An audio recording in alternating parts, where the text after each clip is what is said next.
시간 우리 함께 보실 하나님 말씀 신약 마태복음입니다. 마태복음 1장 18절로 25절 마태복음 신약 1페이지입니다. 마태복음 1장 18절로 25절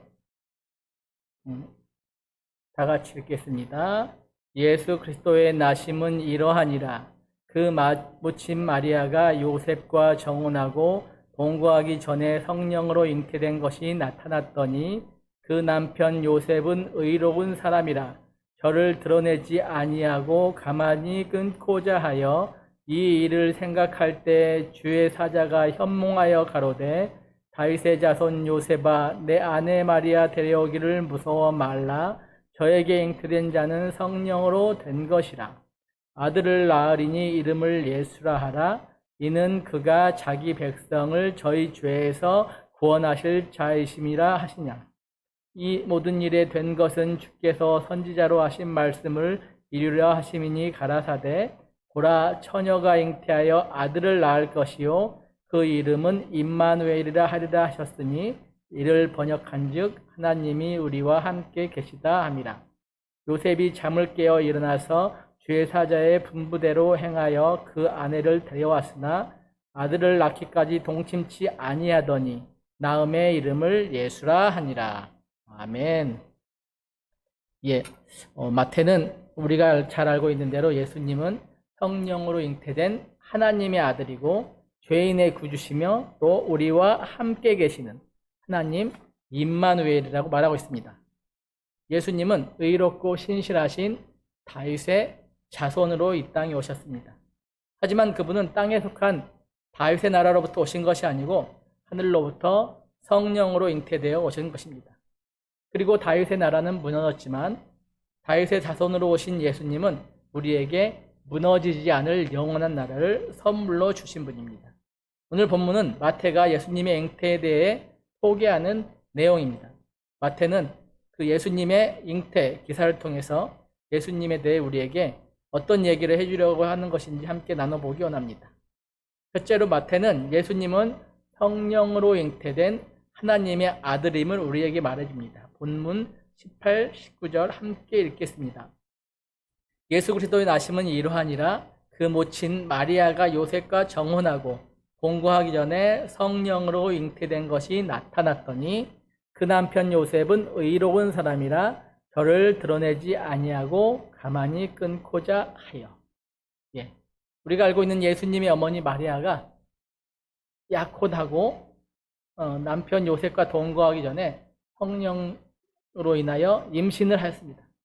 그런데 마리아는 음행한 것이 아니라 남자와 동거하지 않은 상태에서 성령 하나님의 능력으로 예수님을 임신하게 됩니다. 이는 처녀가 잉태하여 아들을 낳을 것이라는 이사야의 예언을 성취한 것이고 이 아기가 성령의 역사로 오신 특별한 방법으로 오신 하나님의 아들이심을 보여줍니다.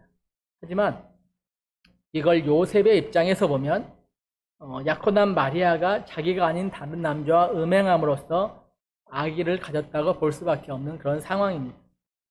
예수님이 탄생하셨던 시대의 풍습에 따르면 약혼은 법적으로 결혼과 똑같은 효력이 있습니다. 그래서 결혼을 하지 않았지만 19절에 보면 남편 요셉이라는 표현을 사용합니다. 이미 결혼과 똑같은 법적 효력이 있기 때문이죠. 그리고 율법에 따르면 간음은 약혼한 여자가 아기를 가진 것이죠. 그것은 약혼을 파기하는 사유가 됐고 약혼 기간에 저지른 간음에 대해서 형벌은 돌로 쳐서 죽이는 것입니다. 이렇게 아내의 음행에 의한, 요셉의 입장에서 보면 아내의 음행에 의한 임신을 확인한 남편이라면 아내인 그 약혼자인 마리아의 음행 사건을 공식적으로 드러내고 이혼을 선택해야 합니다. 그렇게 되면 마리아는 돌로 쳐서 죽임을 당하겠죠. 그러나 요셉은 가만히 이혼하려고 했습니다. 여기서 가만이라는 19절에 가만이라는 말은 아무도 알지 못하게 비밀리에 일을 처리하는 그런 얘기죠. 그런 것을 말합니다. 요셉은 법적으로 아내가 된 마리아에게 공식적인, 공개적으로 수치를 주지 않고 은밀히 이혼하려고 했던 것입니다.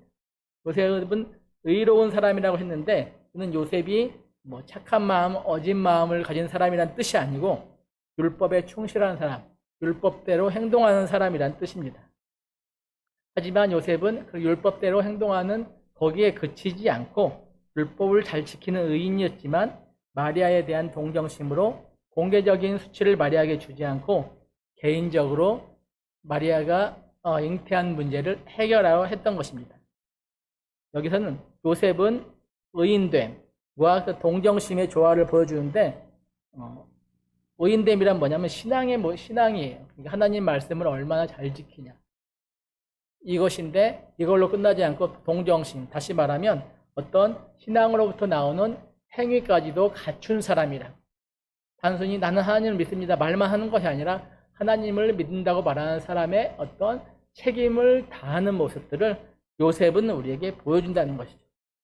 이것은 마태복음 전체에서 계속해서 신앙과 행위에 대해서, 신앙이 있는 자는, 내가 믿음 있는 자는 믿음의 열매를 맺으라는 주제로 계속해서 마태가 마태복음에서 얘기를 하는데, 이것이 예수 그리스도를 통해서 실현되고 또 이것이 또 교회를 통해서, 주님의 몸된 교회를 통해서 신앙을 가진 자들은 신앙의 열매를 맺어야 된다는 것들을 요셉을 통해서 미리 우리에게 보여주고 있는 것입니다. 또 마태는 예수님은 우리 곁에서 우리와 함께 계시는 하나님이시며 자기 백성을 죄에서 구원하실 분이라고 말해줍니다. 20절, 21절입니다. 다 같이 읽겠습니다. 이 일을 생각할 때에 주의 사자가 현몽하여 가로되 다윗의 자손 요셉아 내 아내 마리아 데려오기를 무서워 말라. 저에게 잉태된 자는 성령으로 된 것이라. 아들을 낳으리니 이름을 예수라 하라. 이는 그가 자기 백성을 저희 죄에서 구원할 자이심이라 하니라. 아멘. 요셉은 마리아의 일로 생각할 때 주의 사자가 꿈에 나타났다고 얘기하고 있습니다. 생각해보면 요셉은 마리아가 임신하는 것에 대해서 정말 많은 고민을 했을 것입니다.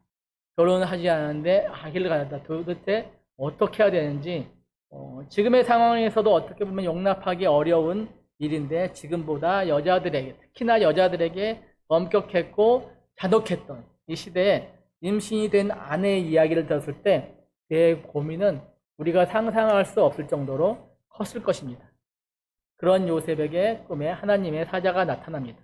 사자는 마리아의 임신이 음행이 아니라 성령으로 된 것을 알립니다. 그리고 아들을 낳을 것인데 그 이름을 예수라고 지으라고 합니다. 마태는 21절에서 자기 백성을 저희 죄에서 구원하실 자라는 그런 표현을 씁니다. 구원이라는 용어를 사용하죠. 구원이라는 그 용어를 사용하면서 지금 임신한 그 아기는 예수인데 그 예수님께서 이 땅에 오시는 목적을 자기 백성을 저희 죄에서 구원하는 것이라고 규정을 합니다. 죄는 하나님과 하나님의 백성을 분리하고 죄의 속박 가운데 갇히게 하는데, 그 상태에 처한 사람의 희망은 하나님께서 어떤 것 해결의 방법을 주시는 것 외에는 아무 희망이 없습니다. 그런 희망, 그러니까 죄를 해결해 주시는 그런 희망, 방법으로 이 땅에 오신 예수님은 우리를 대신하여 우리를 구원하시는 대속의 고난과 죽음으로 백성을 구원하실 거라고 얘기해 주는 것입니다. 또 마태는 21절에서 예수님을 구주로 소개하면서 22절과 23절의 말씀을 끼워 넣습니다. 왜냐하면 유대인에게 복음을 소개하기 위해서는 이 마태복음이 주로 유대인을 대상으로 쓰여진 복음서이기 때문에 복음을 소개하기 위해서는 유대인들이 익숙한, 유대인들이 잘 알고 있는 구약을 통해 예수님을 소개해야 하기 때문입니다. 마태는 여기서 구약의 성취에 대해서 언급을 하는데요. 마태는 구약의 성취에 대해 이후에도 10차례 이상 언급을 하면서 예수님을 유대인들에게 소개하고 있습니다. 22, 23절입니다. 이 모든 일에 된 것은 주께서 선지자로 하신 말씀을 이루려 하심이니 가라사대 보라 처녀가 잉태하여 아들을 낳을 것이요 그 이름은 임마누엘이라 하리라 하셨으니 이를 번역한즉 하나님이 우리와 함께 계시다 함이라. 마태는 이 마리아의 잉태를 이사야 7장 14절에 나온 말씀의 성취로 지금 해석하고 있습니다.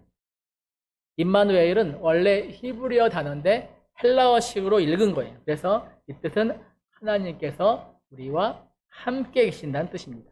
이 예언은 구약에서 보면 남유다가 가장 힘들 때, 가장 어려웠던 시절에 하나님께서 주신 구원의 약속입니다. 처녀의 몸에서 태어난 아기는 임마누엘, 곧 하나님께서 우리와 함께 하심을 알리는 표적이었습니다. 이처럼 하나님께서는 우리와 함께 계시는 임마누엘 예수님을 통해 당신의 백성과 함께 하심으로, 함께 계심으로 당신의 백성을 구원하는 것입니다. 예수님은 고난받는 종으로서 십자가에 달리는 수치를 겪으면서도 우리와 함께 하시기를 포기하지 않으십니다. 그리고 구원받는 백성들과 영원히 임마누엘의 하나님으로 함께 계십니다. 21절에서 예수님을 구주로 소개하고 22, 23절에서 이는 구약의 성취라고 언급한 후에 마태는 그 눈을 요셉에게로 돌립니다. 24절, 25절입니다. 요셉이 잠을 깨어 일어나서 주의 사자의 분부대로 행하여 그 아내를 데려왔으나 아들을 낳기까지 동침치 아니하더니 나음의 이름을 예수라 하니라. 25절에서 요셉이 잠을 깨어 일어나서, 이 표현은 우리에게 아주 익숙합니다. 앞에서 부른 찬송가 야곱이 잠 깨어 일어난 후, 이런 똑같은 표현인데요. 환상 직후에 잠을 깨어라는 표현이 나오면 그것을 환상에 대해 하나님께서 보여주신, 꿈에 보여주신 것들에 대해서, 환상으로 보여주신 것에 대해서 순종할 때 하는 표현입니다. 그래서 그 사람이 환상을 꾼 후에 그대로 하겠구나 우리가 예상할 수 있는 게 잠을 깨어 일어나서라는 표현을 반드시 쓰게 되는 거죠. 어쨌든 요셉의 순종은 곤경에 처한, 정말로 돌에 맞아 죽을지도 모르는 곤경에 처한 마리아를 아내로 받아들이고 아들을 낳기까지 아내와 동침하지 않고 또 아이를 출산한 후에는 아이의 이름을 예수로 짓는 것으로 그렇게 나타납니다. 그 요셉의 순종이 나타납니다. 그래서 요셉이 말씀에 순종함으로써 마리아를 집에 데려오는 행위는 이제 결혼이 공식적으로 완료됐다는 뜻입니다. 아마 24절 중에는 나타나지는 않지만 결혼잔치도 했을 것입니다. 그리고 이때부터 공식적으로 부부 생활이 시작되었지만 요셉은 마리아와 동침하지 않음으로써 하나님께서 환상으로 보여주신, 그리고 예수께서 성령으로 잉태되어 태어난 사실을 인정하고 그 가정을 돕는 자로 서게 되는 것입니다. 물론 예수님의 임신과 탄생은 초자연적인 성령의 개입으로 일어난 사건입니다. 하지만 마태는 이 과정에서 요셉을 의롭다고 표현하면서 그의 순종에, 신앙과 행위를 함께 갖춘 그의 순종에 초점을 맞춥니다. 마태복음에서 의인은 하나님의 구원 계획과 여기에 대한 순종, 무슨 말이냐면 하나님의 입장에서의 행위와 또 사람의 행동, 사람의 반응, 인간의 반응 두 가지 모두를 함께 나타납니다. 나는 하나님을 믿어요. 이 말로 끝나는 것이 아니라 하나님을 믿기 때문에 그 말씀에 순종하면서 세상 나가서 하나님을 믿는 사람처럼 살아가는 그 행동까지도 다시 말하면 신앙이라고 얘기하고 있는 것입니다. 바로 하나님의 일과 인간의 행위가 함께 있다는 것이죠. 이처럼 요셉의 순종을 통해서 선지자를 통해 주신 예언, 즉 하나님의 계획이 성취가 됩니다. 우리와 함께 계시는 하나님 임마누엘 예수님의 탄생은 성령 하나님의 능력으로 된 것이지만 또한 요셉의 순종이 하나님의 뜻을 이루는데 사용되었다고 마태는 계속해서 말하고 있는 것입니다. 자기 백성을 구원하시는 하나님의 계획은 은혜의 소식이며 그것을 우리는 복음이라고 부릅니다. 그리고 이 하나님의 계획은 순종하는 의인 요셉을 통해서 이 땅에 실현되게 된 것이라는 거죠. 마태복음 전체는 계속해서 예수 그리스도를 통해 주어진 하나님의 은혜와 함께 그 뜻에 순종하는 사람을 강조합니다. 의로운 사람은 하나님의 구원 계획에 순종하며 요셉과 같은 순종을 통해서 하나님께서는 구원을 이룬다는 것입니다. 순종은 요셉이 돌에 맞아 죽을 공경에 처한 마리아를 용납하는 것, 그것과 같은 구체적인 모습의 행동으로 나타나는 것입니다. 하나님 믿어요. 말로 나타나는 것이 아니라 하나님 믿는 사람답게 음행했다고 사람들이 손가락질을 하면서 돌로 쳐 죽임을 당해야 되는 그 마리아를 용납하고 데려오는 것으로 순종의 행동이 나타난다는 것이죠. 마태복음 25장에서 지극히 작은 자에게 한 것이 나에게 한 것이라는 말씀을 통해서 하나님의 믿음을 가진 사람은 약자에게 구체적인 도움 같은 행동으로 보여지는 그런 순종을 통해서 우리의 구원과 동시에 타인의 다른 사람의 구원이라는 열매를 동시에 맺는다고 말합니다. 이런 점에서 탄생기사에 나타나는 요셉의 순종은 마태복음의 중요한 주제인 의, 즉 하나님의 구원 계획과 구체적인 행동으로 나타나는 사람의 순종이 하나님의 의로 표현된다고 계속해서 말하고 있습니다. 정말 전무후무한 어려운 시절을 지금 우리도 지나고 있습니다. 우리는 이 어려운 시절을 지나면서도 하나님의 계획에 집중해야 됩니다. 왜 하나님께서는 우리에게 이러한 시절을 주셨을까? 많은 생각하면서 묵상하면서 이 시기를 지나야 할 것입니다. 하지만 이런 하나님의 뜻만 묵상하고 이 시기를 지난다면 하나님의 구원은 이룰 수 없습니다. 그 묵상함과 동시에 그러한 우리의 순종을 통해서 하나님은 당신의 계획을 이루시기 원합니다. 우리가 구체적으로 정말 어려움에 처한 자들을 돕는 그런 행동이 필요하다는 것입니다. 하나님께서는 그러한 우리의 순종, 하나님을 믿기 때문에 어려움에 처한 자들에게 우리도 어렵지만 함께 나누는 그런 순종을 통해서 하나님이 당신의 구원 계획을 이루실 것입니다.